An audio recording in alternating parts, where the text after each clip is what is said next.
Well, good morning and welcome to after the international break, a drop of helmet news here from a rather autumnal Aldbridge, right out in deepest Essex, and at the home of my mother where I reside for most of the week, looking after my mum who's got advanced dementia. And all I do is come in here for a week and take abuse, basically right up to the weekend.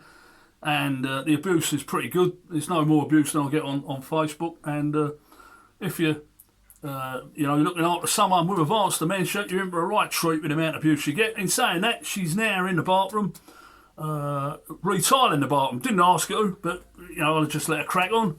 So we'll sort that. Anyway, let's move on from that. God bless you. And first and foremost, with Long Live the Bowling merch, got a couple of shirts come on.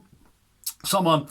I get a lot of messages and people message me saying anything we'd incorporate, obviously with a set of hammers in. So we tried the shirt out with the old bit of history with the Thames Ironworks and a set of hammers across, and another shirt just with a slogan, some of the slogans that used to be sung over the ground. Try to mix it up. It's a trademark name, Long Live the Bowling. We're not in competition with West Ham United. They're blood straight out of the water. It's not about that. Ours was about a bit of history and then using the Long Live the Bowling now to get a design shirt that people want and putting our mark on it. So there probably may be some shirts coming out with a set of hammers on with LLTB or discreetly putting Long Live the Bowling. I had a guy message me regarding the page and he wanted to put something up and he's still going to. I said he could. But he was sort of in conversation saying that with a page and that, how will it be taken? He was in his mid-30s, and is the page, does it sort of go against, is it against, not against youngsters, but, I mean, is it more, I said, look, made attempt, 2016, we were shafted, and everything was sold, and apart from the statue, everything's gone. So that ain't that long ago, is it? So someone who's bloody 19 now, or 20 now, would have been over there, when they were 15, 16, 17, whatever. So anyone from any age can put pictures up of their memories at the Bowling. How can I explain it? You don't have to be over the 18 to 30 club bracket to come on the page. Anyone's welcome. West Ham on there, and you put all opinions on there. Pro ball, anti ball. Don't really care really. Myself, not anti ball, certainly not pro ball. Anything that comes up, I'll try and bang it on there. And there's been, can I pay tribute to a lot of people? Loadman. And Kevin Gray, and there's loads of them there. Slaps, Igo, Aussie. There's loads, too many to mention, really. Loads of people. Marlowe, Kevin McGrath. Fuck me, I don't know where to stop. Bob Mayer. All the posts on there are spot bollock, and they're really good. Right, so as longlivethebowling.com is for this, and we've got a bottle opener coming actually. So we're ordering them up. So that'll be all right. So just keep in touch with that, share it about. And anyone who's got any old pictures or had merch delivered, put a picture up and up a plug in that. Anyway, tonight, listen. Look, last season it's early days. Bloke says early. I know it's fucking early days. I know it is. I know it's early days, but you have to set a benchmark down, right? Villa, Bournemouth, and the Manx sandwiched in between. They're, in my opinion, all winnable. The Manx are miles off of what they ever was. Villa will be tricky. And Bournemouth ain't easy, but listen, we've got a chance that I was hyping it up a bit to get up. We've got a fully fit squad, obviously apart from Yarmolenko's teetering and Antonio ain't there, but we've got a good team. We just need to tighten a bit up at the back and watch out for Grealish doing his tricks and that, but an early rub on him and, should put him in his place. But once again, a safe return trip with all the hammers going up there. Fuck, there ain't no fans in the country like them, is there? Fucking Jesus, I mean... Monday night, this was programmed for last Saturday, and a few of us were going up there. And it was mate Chaz's birthday, and he was going to make not a weekend of it, but go up there. And then they just switched the game and fucks everyone over, really. It's no excuse, but I mean, I'm round here, I ain't got a car, and a lot of other people, you get a coach back to Plaistow, and you're chewing your fingernails. We was going to do one, me and Colin. But you're chewing your nails, you get caught late coming out, getting onto the M6, and you don't get back to sort of 1:20, and all you do is you see your fucking train go into the over the horizon, you know what I mean? That's it then, and you got a night night at Fenchurch Street, which ain't fucking pleasant. But fair play to all those that are going up there. I think Fuller and then a clue being the mute. The opening intro, those who know will know, with that, the old Long Good Friday, fucking classic. I let that thing crack on with that. So that's basically that tonight. So yeah, a good win. Someone said fucking win by 12 goals, we go second. I got 13-1 West Ham. I reckon their score, but we get 13. Probably 6-1 at half time and then bang another 7 in, and then we're at second place. But to go into the Manx game next Sunday,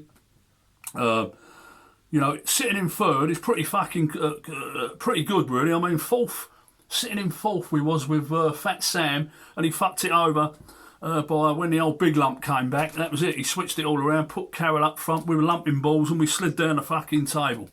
So we don't want to do that with Aldrich and Coronation Street, old Pellegrini. We want to try and play the same style of football. Some people might say it's the RD list football. You know, you win 5-4, 6-5, 4-3. You're winning. You're shipping goals, but you're winning. Yeah, now it's entertainment all round. I've been to games 35 years ago over West Ham. We've lost 4-2. It's probably been one of the best games I've ever fucking been to. But there you go. That's us, right? Like my dreams, they fade and die. Well, hopefully by 10 o'clock tonight, I'm putting the status on. And on Long Live the Bowling Facebook page, put your posts up and, whatever you want to put up as the game's going on. So, so that's that. Switching back off the game tonight, and some figures come out today. How much money the LDCC's losing, and for the ground and the rights, and everything's sort of taking, the scene's being set really over there. Now I know we've got a lease on it and all that, but when something's hemorrhaging money, someone's going to take it on with a clause built in, caveat built in, that a legacy will still be kept. And also read in another page there that they were thinking of putting an artificial grass, which has to be approved by the Premier League, but an artificial surface so they can have more events over there, i.e. concerts and whatever. I know they've got the baseball thing tied up, but that's what they're looking for. But I always knew that the people who own the actual ground, and because West Ham sort of half stepped back from it, the catering outside's nothing to do with them. They're just paying a minimum amount of rent. Now, listen, doesn't matter what I think of Dildo Dave and old Dave. I don't really like Miss Brady much, but it doesn't matter what I think of them two.